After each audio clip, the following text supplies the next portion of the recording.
Salutare și bine v-am găsit la un nou videoclip pe acest canal minunat. Eu sunt GingerCat123, iar astăzi ne vom juca Minecraft. Și mai exact, eu astăzi vă voi arăta cum să faceți niște lumini funcționale în Minecraft. Adică niște lumini ca în viața reală, pe care le deschizi de la un întrerupător, adică o manetă. Bun. Avem nevoie de redstone lampuri, manete, redstone repeater, da? Depinde acum ce tip de casă o să aveți voi la care vreți să puneți. Adică trebuie să acoperiți pe tavan. Eu am ales cobblestone-ul deoarece se asortează, da. Apoi redstone dust, evident. Și încă un bloc la alegerea voastră. După cum vedeți, eu am construit aici o casă, nimic special, o casă normală, vedeți, da, e foarte faină. Iar acum, eu am ales unde voi pune luminile. În primul rând, va trebui să alegeți, da. În cele 4 colțuri. Bun. Acum, eu voi pune întrerupătorul, să vedem, cred că aici. Ok. Bun. Acum ne ducem deasupra luminilor.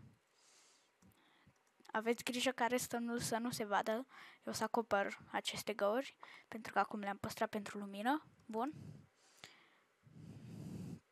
Deci, punem o bucată de redstone pe fiecare lumină. Că uitați ce se întâmplă, vedeți? Da. Punem câte o bucată de redstone pe fiecare lumină pe care o vrem să o punem.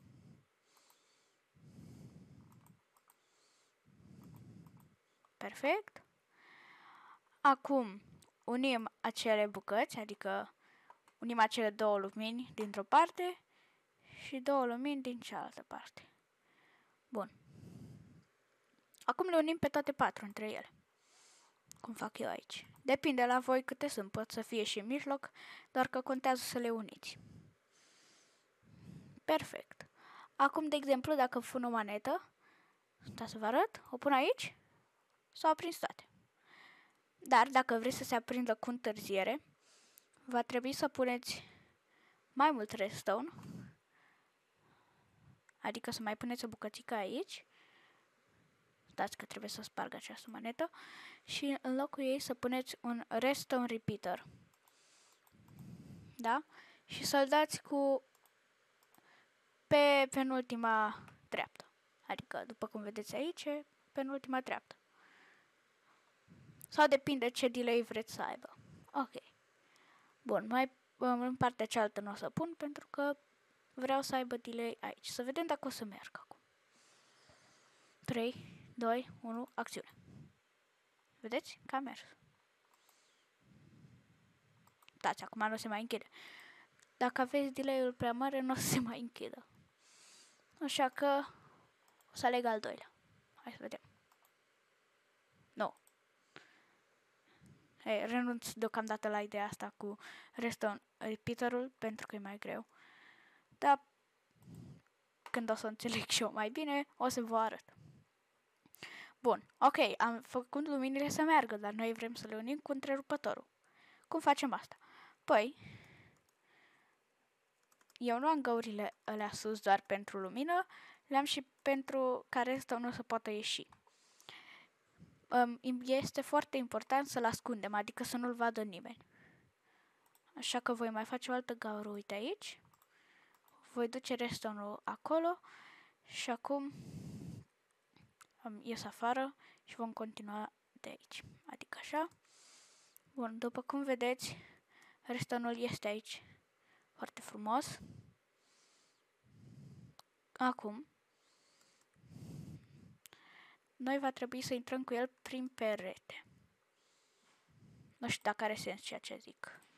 Adică spargem peretele și punem redstone în locul lui. Apoi, ne mai trebuie să mai punem o bucată mai jos. Apoi o să trebuie să-l acoperim.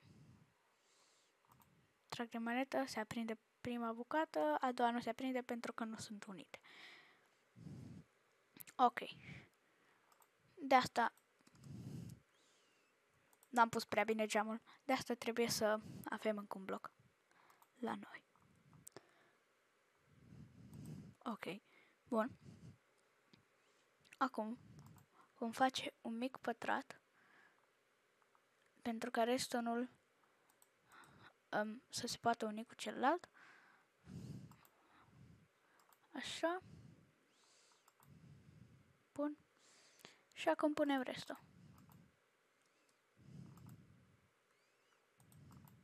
Perfect. După cum vedeți, luminile sunt aprinse și sunt funcționale. Uitați. Le pot închide, aparent se închide și ușa. Lasă că nu contează, o reparăm după aia. Da. Acum trebuie să ascundem restonul ăsta, că asta e și toată ideea la reston. Trebuie să fie cât mai ascuns posibil. Cred că în partea asta din față casa n-ar mai putea să aibă geamuri. Acoperim foarte frumos. Așa. Oh, upsi. Să nu puneți un bloc acolo pentru că o să se termine. Nu, adică o să se întrerupă semnalul restonului. Bun. Adică e cam greu să ascunzi restonul, sau cel puțin așa mi se pare mie, că nu mă pricep eu prea bine la reston, doar că într-un fel sau altul voi reuși. Așa că cât construiesc eu aici, nu uitați să dați like, share și să vă abonați la canalul meu. Ginger Cat, upsi, n-am spart, trebuia să nu spargi celălalt geam. Ginger Cat 1, 2, 3, pentru mai multe videoclipuri cu Minecraft. Și să-mi scrieți în comentarii ce videoclipuri cu Minecraft mai vreți să mai vedeți. Perfect. După cum vedeți, nici nu se observă că a fost ceva aici. Adică se cam observă, dar da. Totuși. Și... bum. Perfect. Acum mă duc pe cealaltă parte. Doamne, cum arată căsuța asta. Mă duc pe cealaltă parte. Pun așa. Și cam asta e casa. Da. Bun, ar trebui să înlocuim ușa. Pentru că nu poate să fie așa. Pune cobblestone pe jos. Și acum vom pune ușa asta perfectă. Și acum nu va mai trebui să se mai deschidă. Oh, mai avem o mică problemă cu restul. Da, să mă gândesc ce trebuie să facem aici. Vreau să zic, cred că putem să renunțăm la această bucățică de reston, dar nu putem. Știu eu, gata, ce o să facem? Punem maneta aici. Perfect.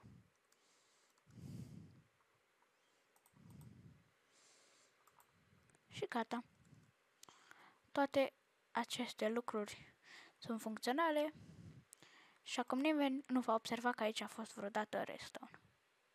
În afară de acel bloc care este mai deschis la culoare. Spargem geamurile pentru că nu le mai putem avea, din păcate, dar măcar merge, uitați-vă. Închidem, s-a închis și deschidem. Dar voi, dacă vreți, puteți să faceți și, adică să se deschidă noaptea. O să vă arăt fix acum cum se face. Și am revenit. Acum, singurul lucru pe care îl vedeți schimbat este că am luat Daylight Sensors.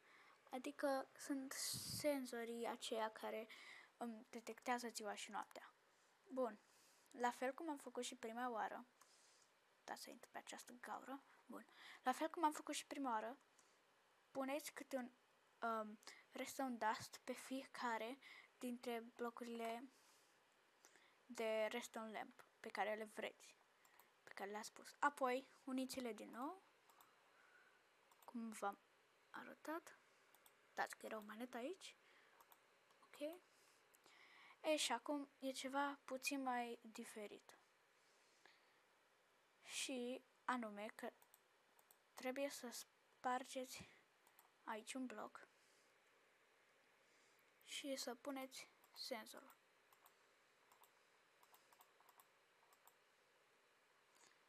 Bun, s-a aprins. Acum stați că trebuie să intru înapoi. Perfect. Setați-l așa, adică să se vadă cu albastru. Iar acum s-a făcut noapte și s-au deschis și becurile acestea minunate, după cum vedeți. Singurul dezavantaj care mi se pare mie este că trebuie să aveți o gaură imensă în casă. Uitați cum se vede. Oribil.